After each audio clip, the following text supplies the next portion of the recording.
ব্যস্ত শহরের কোলাহল থেকে মাত্র কিছুটা দূরে কাছে ঘেরা এক নির্জন বাগান বাড়ি। প্রথম দেখায় হয়তো মনে হবে এ তো শুধুই একটা পুরনো বাড়ি, কিন্তু বিশ্বাস করো, এই বাড়ির প্রতিটা ইট, প্রতিটা বারান্দা আর প্রতিটা পথ যেন লুকিয়ে রেখেছে বাংলার ইতিহাসের এক অমূল্য অধ্যায়। আজ আমরা এসেছি এমন এক ঐতিহাসিক স্থানে যার সঙ্গে জড়িয়ে রয়েছে ভারতীয় শিল্পজগতের এক কিংবদন্তি নাম, অবনীন্দ্রনাথ ঠাকুর।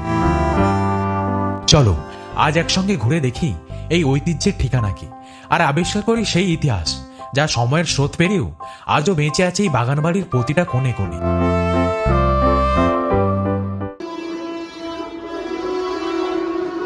প্রথমেই তোমাদের সঙ্গে শেয়ার করে নেই কিভাবে এখানে পৌঁছবে বা আমরা কিভাবে যাচ্ছি। হাওড়া থেকে বর্ধমান, ব্যান্ডেল বা তারকেশ্বর গ্রামে যে কোনো লোকাল ট্রেনে উঠে চলে আসো কোন্নগর স্টেশনে। স্টেশন থেকে টোটো, অটো বা রিক্সায় মাত্র 10 মিনিটের মধ্যেই পৌঁছে যেতে পারবে অবনীন্দ্রনাথ ঠাকুরের ঐতিহাসিক বাগানবাড়িতে। আর যদি নিচের গাড়ি বা বাইকে আসতে চাও তাহলে জিটি রোড ধরে খুব সহজেই এখানে পৌঁছে যেতে পারবে। সেক্ষেত্রে গুগল ম্যাপসে অবনীন্দ্রনাথ ঠাকুরের বাগানবাড়ি লিখে সার্চ করলেই লোকেশন পেয়ে যাবে। আর তোমাদের সুবিধের জন্য এই ভিডিও ডেসক্রিপশানে আমি পিন পয়েন্ট লোকেশনও দিয়ে দিয়েছি, সেখান থেকেও খুব সহজেই এখানে পৌঁছে যেতে পারবে। তো মেন তোরণ দুয়ার তোমাদেরকে দেখালাম জাস্ট। সেই তোরণ দুয়ার থেকে ঢুকেই এরকম একটা সরু রাস্তা চলে গেছে, আর রাস্তার দুদিকে এরকম পাম গাছ, আই থিঙ্ক এগুলো তো রয়েছে। সরু রাস্তা ভেতর দিকে ঢুকে গেছে। তো এই রাস্তা দিয়েই এগিয়ে এগিয়ে পাবো আমরা বাগানবাড়ি।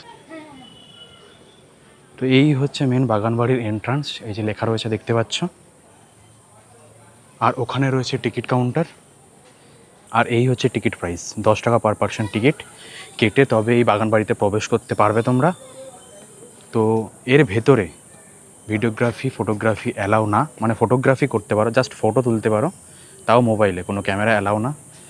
ভিডিওগ্রাফি তো একদমই স্ট্রিক্টলি প্রহিবিটেড, কেন জানি না, বাট এটাই নিয়ম। তো এই সামনে একটা বোর্ড রয়েছে যেখানে লেখা রয়েছে নিয়মাবলীগুলো, সেগুলো তোমরা স্ক্রিন পজ করে দেখে নিতে পারো। তো এই হচ্ছে নিয়মাবলী। এই এখানে লেখা রয়েছে দেখো, শেষ থেকে 2 নম্বরে কোনো ফটোগ্রাফি করতে হলে অনুমতি এবং প্রয়োজনীয় অর্থ জমা দিয়ে তারপর তা করা যায়। তো এই হচ্ছে নিয়ম অ্যান্ড রুলস অ্যান্ড রেগুলেশনস। আর এটা অবভিয়াসলি একটা হেরিটেজ প্রপার্টি, সেটা মেনশন করা রয়েছে এখানে, হেরিটেজ প্রপার্টি লেট অরবিন্দ্রনাথ টেগোরের।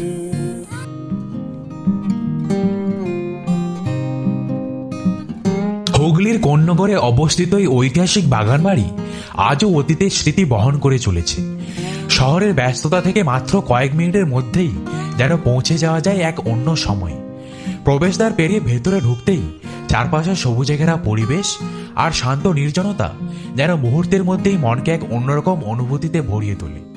দূর থেকে ভেসে আসে পাখির ডাক, আর চারদিকে ছড়িয়ে থাকা শতবর্ষের পুরনো গাছগুলো যেন আজও নীরবে আগলে রেখেছে এই ঐতিহাসিক প্রাঙ্গণকে।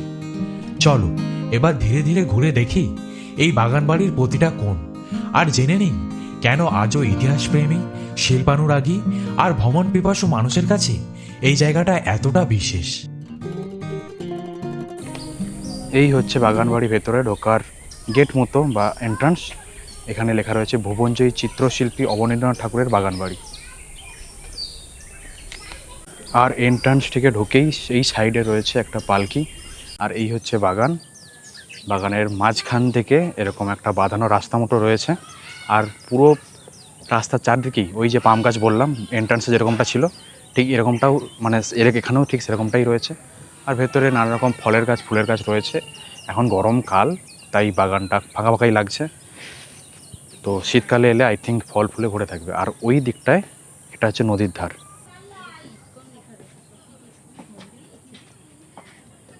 এই জায়গাগুলো গেটটা এখন লক করা রয়েছে, এর থেকে বেশি আর নিচে যাওয়া যাবে না। বাট আচ্ছা, ভিডিও বললাম, ভিডিওগ্রাফি, ফটোগ্রাফি অ্যালাউ না, তারপরে আমি ভিডিও করছি। তোমরা তো ভাবছো যে কেন করছি বা করাটা উচিত নয়। আমি কিন্তু পারমিশন নিয়েছি, মানে এখানে এসে যে টিকিট কাউন্টারে যারা ছিল ওদের সাথে কথা, মানে ওনাদের সাথে কথা বলে যেটা মনে হলো যে এই বাগানবাড়ি সম্বন্ধে তোমরা যদি কিছু বলতে চাও সেটা করতে পারো। বাট অনেকে হয় না, সে ভিডিওগ্রাফি অ্যালাউ হলে ছোটাছুটি, নাচানাচি, টিকটক বানানো, সেই সবগুলোর জন্য এটা বান করা রয়েছে আর কি, বেসিক্যালি যেটা বুঝলাম। এই যে নদীটার কথা বললাম আর নদী ঘাটটার কথা বললাম, জাস্ট ওই বাগানবাড়ি থেকে নেবেই সিঁড়ি দিয়ে বাঁধানো রয়েছে ঘাট। এই যে বাড়ি পেছনে দেখা যাচ্ছে, আর এই যে বাড়ির থেকে সরাসরি ঘাট নেবে এসেছে, সেখান দিয়ে নেবেই এই নদী।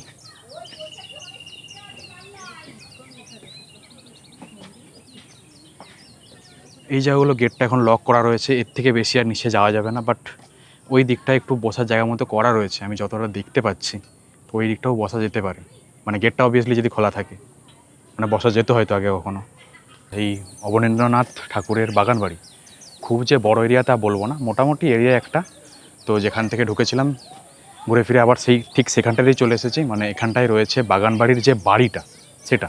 চলো তোমাদেরকে ক্যামেরাটা সোয়াইপ করে বাড়িটা দেখাই। তো বেসিক্যালি বাগান বাড়ির এই হচ্ছে বাড়ি, আর এই দিকটা থেকে আমরা এলাম, দিকটাই হচ্ছে বাগান আর এইটা বাড়ি। চলো ভেতরটায় ঢোকা যায় আই থিঙ্ক, ভেতরে দেখার মতো কি রয়েছে সেটাও তোমাদেরকে দেখাই, আসো। আর এদিকে সব ফটোশ্যুট চলছে।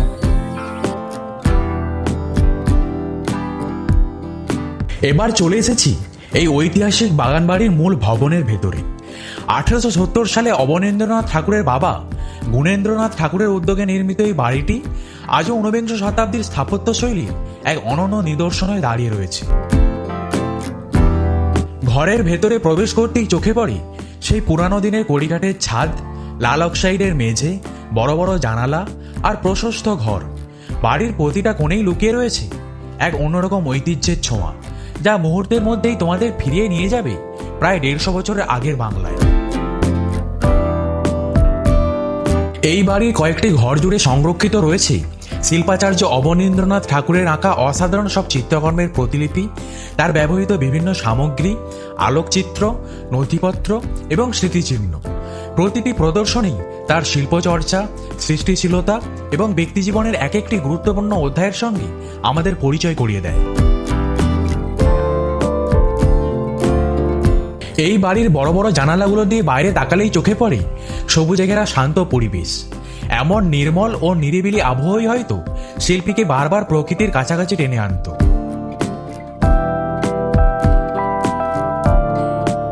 এই বাগানবাড়ি তার জীবনের নানা স্মৃতির সঙ্গে আজও গভীরভাবে জড়িয়ে রয়েছে, আর সেই কারণেই ইতিহাস ও শিল্পপ্রেমীদের কাছে এই বাড়ির গুরুত্ব আজও অমূল্য।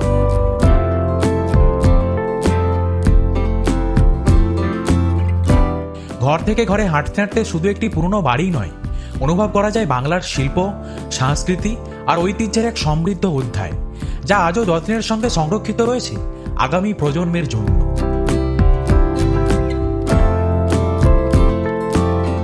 এই ঠিক বাগান বাড়িটা ঠিক পেছনে রয়েছে একটা ওয়েল মেনটেন্ড অ্যাকোরিয়াম। এটা আগে ছিল কিনা জানি না, হয়তো আগে ছিল না, এখন তৈরি করা হয়েছে, বা আগে হয়তো ছিল, সেটাকেই এখন সংরক্ষণ করা হয়েছে তা আমি বলতে পারবো না। তবে যেটা আছে সেটা তোমাদেরকে আমি দেখাই। দেখো, হ্যাঁ এবার দেখতে পাবে। দেখো, অ্যাকোরিয়াম কি বলা যায় এটাকে, আমি জানি না। তো যাই হোক, রয়েছে এরকম একটা টাইলস দিয়ে বাঁধানো একটা জায়গা বিশেষ করা রয়েছে, তার মধ্যে জল রয়েছে, আর সেই জলের মধ্যে কিছু সংখ্যক কালারফুল মাছ ছাড়া রয়েছে।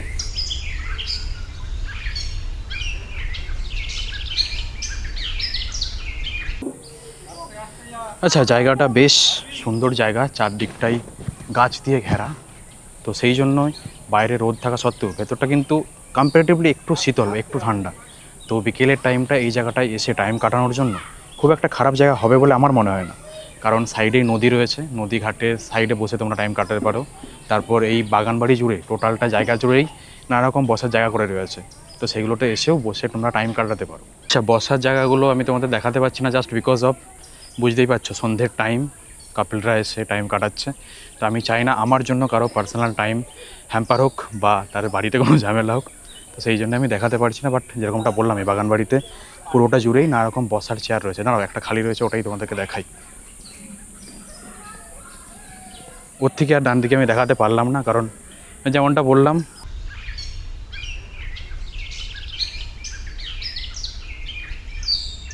আচ্ছা এই যে গাছটা দেখতে পাচ্ছ কত পুরনো আর কত বড় গাছ, দেখতে পাচ্ছ গাছ নিশ্চয়ই, গাছটা, এই গাছটায় সাপ থাকে। এটা হয়তো ভাবছো যে আমি বানিয়ে বলছি বা ভিডিওতে বলার জন্য যাই হোক কিছু বলে দিচ্ছি, সেটা কিন্তু না। এই দেখো, এখানে বাগান কর্তৃপক্ষ কর্তৃক লেখা রয়েছে, দেখো বিষধর সাপ রয়েছে, তার নিচে লেখা রয়েছে কোন্নগর পৌরসভা। মানে যারা মেনটেন করছে তারাই এটা মেনশন করে রেখেছে, মানে যারা মেনটেন করছে তারা এটা মেনশন করে রেখেছে যে এই গাছে সাপ রয়েছে।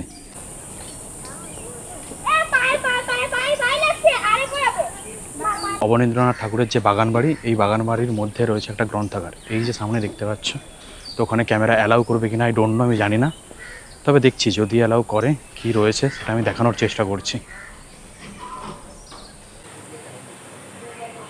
এই হচ্ছে গ্রন্থাগার, নানা রকম গ্রন্থ বা বই রয়েছে এখানে। এইখানে ঢোকার আগে জুতো খুলে ঢুকতে হয়।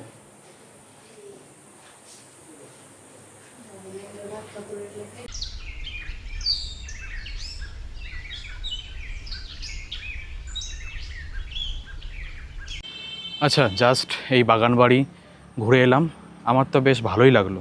তো তোমরা যারা এই কোন্নগরের আশেপাশে থাকো বা কলকাতা থেকে যারা একটু একদিনের জন্য ছুটি কাটাতে কিছু সামনাসামনি একটু গ্রাম্য পরিবেশে আসতে চাইছো, তারা ডেফিনেটলি এই জায়গাটাকে আসতে পারো। আচ্ছা, তোর বল কেমন লাগলো? আমি তো আগেও এসেছি, তো ভালো লেগেছে বলে আবারও এসেছি। আচ্ছা। চারিদিকে এত সুন্দর সবুজ গাছ গাছালি, নদীর পাড়, সব মিলিয়ে এক কথায় অসাধারণ। ভালো লাগলো বেসিক্যালি, তাই তো? আর যারা আশেপাশে থাকে বা কলকাতা থেকে যারা আসতে চাইছে তাদেরকে কি বলতে চাস? অবশ্যই রিকমেন্ড করবো আসার জন্য। সময়ের সঙ্গে অনেক কিছুই বদলে যায়, কিন্তু কিছু কিছু জায়গা আজও আগলে রাখে ইতিহাস, ঐতিহ্য আর অগণিত স্মৃতিকে। অবনীন্দ্রনাথ ঠাকুরের এই বাগান বাড়িও ঠিক তেমনই এক অমূল্য ঐতিহ্যের ঠিকানা। যদি ইতিহাস, শিল্প আর প্রকৃতির শান্ত পরিবেশকে কাছ থেকে অনুভব করতে চাও, তাহলে একদিন সময় করে ঘুরে যেতেই পারো। আশা করি আজকের এই ঐতিহাসিক সফর তোমাদের ভালো লেগেছে এবং হয়তো নতুন কিছু জানতেও পেরেছো। আজ এই পর্যন্তই, দেখা হবে নতুন কোনো জায়গার নতুন কোনো গল্প নিয়ে। Till then, stay healthy and keep travelling.